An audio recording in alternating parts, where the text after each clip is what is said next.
How does a simple shepherd become the ruler of the most powerful empire in the world? A man once unknown, who would one day shake the thrones of kings and emperors. This is the story of Umar ibn Khattab radiallahu anh, the second caliph of Islam, a leader whose name still echoes through history. Let's go back to where it all began. Before he became a ruler, before he became Muslim, Umar radiallahu anhu was just a young boy in the deserts of Arabia. His early life was not one of ease. He worked as a shepherd, looking after camels and sheep under the burning sun. Shepherding was not a job of status or wealth. It was a job of patience, responsibility, and hardship. The long days of solitude in the desert, walking for miles, protecting the sheep from wolves, and ensuring they were well fed and safe. These experiences built his strength and endurance. Little did he know that these days of struggle were preparing him for something far greater. Growing up in Makkah, Umar radiallahu anhu was part of the Banu Adi clan, a respected tribe of the Quraysh. Despite his tough and rugged exterior, he was highly intelligent and well-spoken. He learned to read and write, a rare skill in Arabia at the time. His strength, both physical and mental, made him a natural leader. Umar ibn Khattab radiallahu anh was known for his strength, intelligence, and fearlessness. He was a man of honor, respected by his people. But at first, he was a strong opponent of Islam. He saw the new religion as a threat to the traditions of the Quraysh. He believed that Islam was dividing his people. The idea of worshipping only one God, Allah, challenged the beliefs of his ancestors. In fact, he once set out with his sword, intending to kill the Prophet Muhammad sallallahu alaihi wasallam. He was furious, determined to put an end to this new faith. But Allah had chosen something greater for him. That very day, as he walked toward the house of the Prophet sallallahu alaihi wasallam, he was stopped by a companion who told him to first check on his own family. When Umar radiallahu anhu reached his sister's house, he heard something that would change his life forever. Inside the house, Umar radiallahu anhu found his sister Fatima and her husband reading the Quran. When he burst in angrily, demanding to know what they were doing, his sister tried to hide the pages. But Umar radiallahu anhu was not a man to be deceived. He hit her, causing her to bleed. Yet instead of fear, she stood her ground. She told him, "You may beat me, but I will not leave Islam." Seeing his sister's unwavering faith, Umar's heart softened. He asked to see what they were reading. It was Surah Taha. When he read the words of Allah, something inside him changed. The power of the Quran touched his heart. He rushed to the Prophet sallallahu alaihi wasallam and declared his faith. That moment changed history forever. After accepting Islam, Umar radiallahu anhu did not hide in fear. Instead, he boldly walked to the Kaaba and announced his faith. The Muslims, who once prayed in secret, could now stand strong. His courage inspired them. The Prophet sallallahu alaihi wasallam once said, "If there were to be a prophet after me, it would have been Umar." That was the level of his wisdom and leadership. He became one of the closest companions of the Prophet sallallahu alaihi wasallam. He was known for his deep sense of justice and his ability to distinguish between right and wrong. That is why he earned the title Al-Faruq, the one who separates truth from falsehood. But his greatest journey was yet to come. After the passing of the Prophet sallallahu alaihi wasallam, Islam needed strong leaders. Abu Bakr radiallahu anhu became the first caliph. And when his time came to an end, the responsibility fell on the shoulders of Umar ibn Khattab radiallahu anhu. A former shepherd was now the ruler of the entire Muslim world. But what kind of ruler was he? Did he sit on a golden throne? Did he live in a lavish palace? Number Umar radiallahu anhu ruled with humility. He slept on the ground. He ate simple food.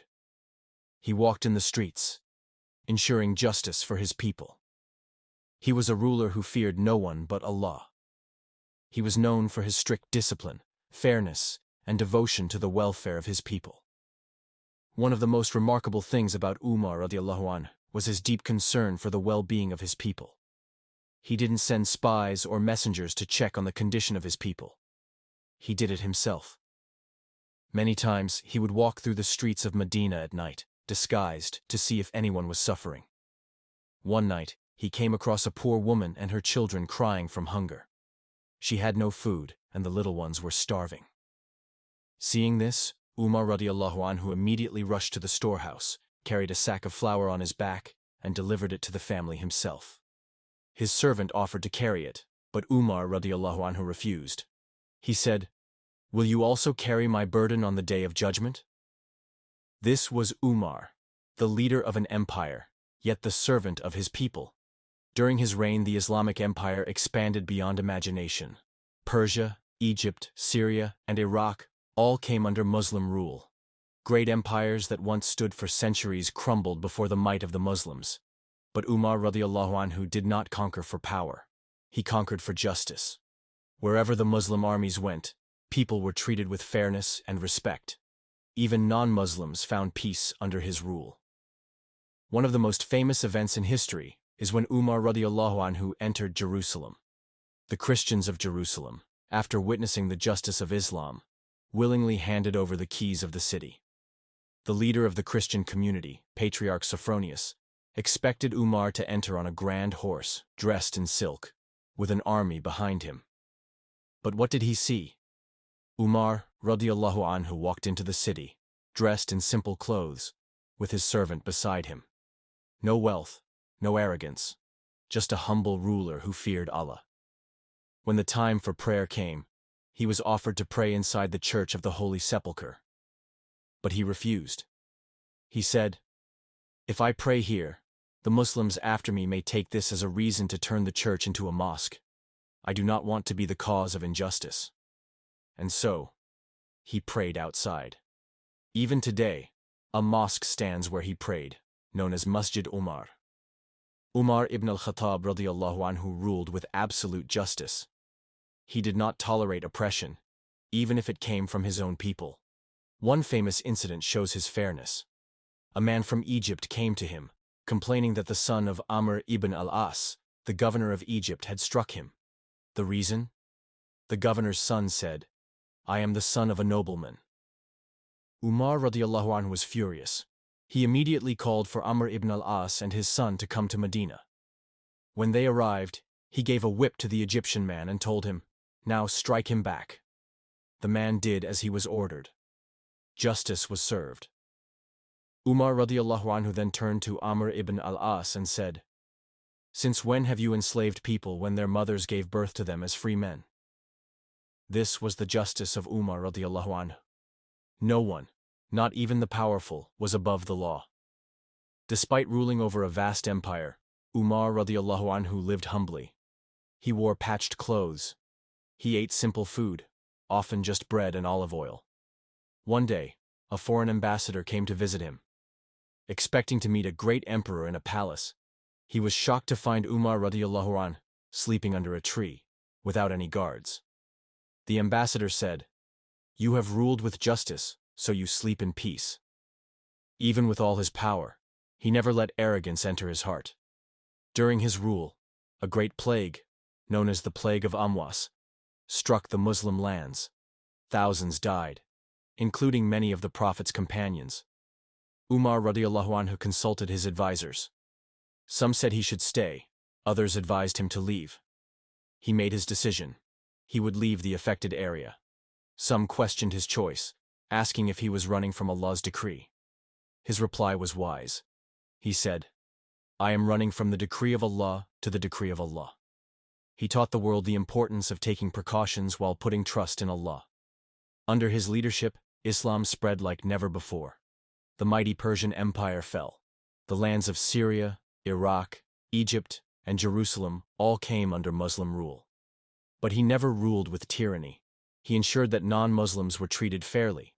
Churches, synagogues, and temples remained safe under his leadership. His governance was based on shura, consultation, and he always made decisions with wisdom. Every soul must taste death. And for Umar ibn al-Khattab radiallahu anhu, his time came in the year 644 CE.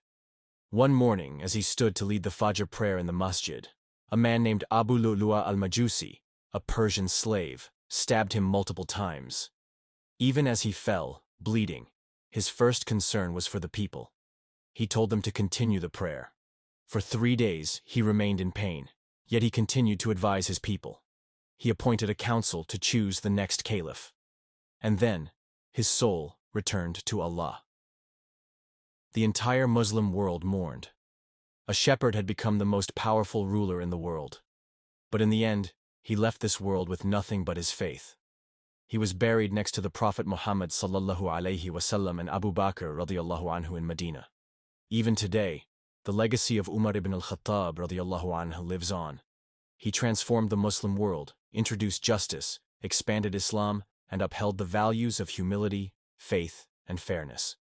He was a man who feared no one but Allah, who lived for his people, and who left behind an example that inspires us to this day. May Allah be pleased with him.